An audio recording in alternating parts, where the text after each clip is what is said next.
નમસ્કાર દર્શક મિત્રો, બ્રેકિંગ ન્યૂઝમાં આપનું હાર્દિક સ્વાગત છે. આપ જોઈ રહ્યા છો ગુજરાત ન્યૂઝ 24.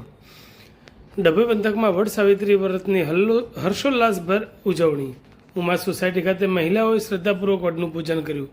ડભોઈ શહેર અને સમગ્ર તાલુકામાં આજે જ વડ સાવિત્રી ઉત્સવની ભવ્ય અને શ્રદ્ધાપૂર્વક ઉજવણી કરવામાં આવી હતી. આ પવિત્ર અવસરે ડભોઈની જાણીતી ઉમા સોસાયટી ખાતે મહિલાઓ દ્વારા વડના વૃક્ષની પૂજા અર્ચનાનું વિશેષ આયોજન કરવામાં આવ્યું હતું, જેમાં મોટી સંખ્યામાં સૌભાગ્યવતી મહિલાઓએ ઉત્સાહભેર ભાગ લીધો હતો. અખંડ સૌભાગ્ય અને સુખ સમૃદ્ધિની પ્રાર્થના. હિન્દુ ધર્મમાં વડ સાવિત્રીનું વ્રત વિવાહિત મહિલાઓ માટે અત્યંત વિશેષ અને પવિત્ર મહત્વ ધરાવે છે. પરંપરાગત વસ્ત્રો અને શણગાર સજીને આવેલી મહિલાઓએ પોતાના પતિના દીર્ઘાયુષ્ય, ઉત્તમ સ્વાસ્થ્ય, સુખ સમૃદ્ધિ તેમજ પરિવારના કલ્યાણ માટે વડ વૃક્ષની શાસ્ત્રોક્ત વિધિથી પૂજા કરી હતી. મહિલાઓએ વડના વૃક્ષની ફરતે સૂતરનો કાચો તાર એટલે કે રક્ષા સૂત્ર બાંધીને પ્રદક્ષિણા કરીને અખંડ સૌભાગ્યના આશીર્વાદ માંગ્યા હતા. પૌરાણિક મહત્વ. સાવિત્રી અને સત્યવાનની કથા. આ વ્રતનું ધાર્મિક મહત્વ સતી સાવિત્રી અને સત્યવાનની અમર પૌરાણિક કથા સાથે જોડાયેલું છે. પ્રચલિત કથા અનુસાર સાવિત્રીએ પોતાની અડગ શ્રદ્ધા, અસાધારણ બુદ્ધિ, ચાતુર્ય અને પતિવ્રતા ધર્મના બળ પર સાક્ષાત યમરાજને પણ પ્રસન્ન કર્યા હતા અને પોતાના મૃત પતિ સત્યવાનના પ્રાણ પરત મેળવ્યા હતા. આ જ કારણસર સદીઓથી આ વ્રતને અખંડ સૌભાગ્ય, સુખી દાંપત્ય જીવન અને પતિ પત્નીના અતૂટ પ્રેમનું સર્વોચ્ચ પ્રતીક માનવામાં આવે છે. વડના વૃક્ષનું વૈજ્ઞાનિક અને ધાર્મિક મહત્વ. હિન્દુ સંસ્કૃતિમાં વડના વૃક્ષને દીર્ઘાયુષ્ય, સ્થિરતા, સમૃદ્ધિ અને અખંડ જીવન શક્તિનું પ્રતીક માનવામાં આવે છે.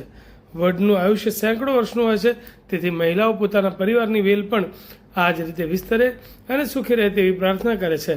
પ્રકૃતિ અને સંસ્કૃતિનો અનોખો સંગમ એવા વડ સાવિત્રીનું વ્રત એ માત્ર એક ધાર્મિક પરંપરા પૂરતું સીમિત નથી, પરંતુ તે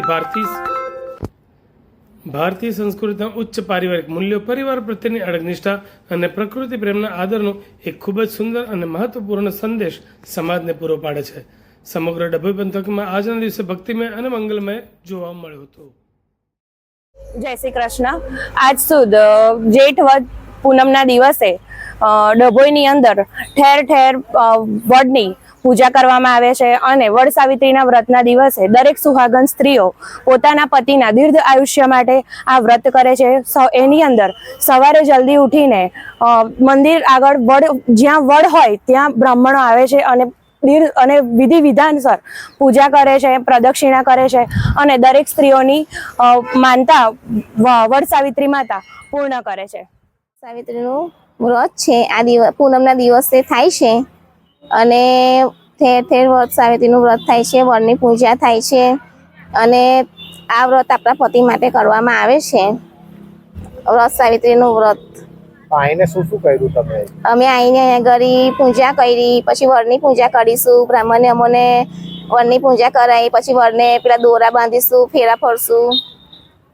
કેટલા ફેરા?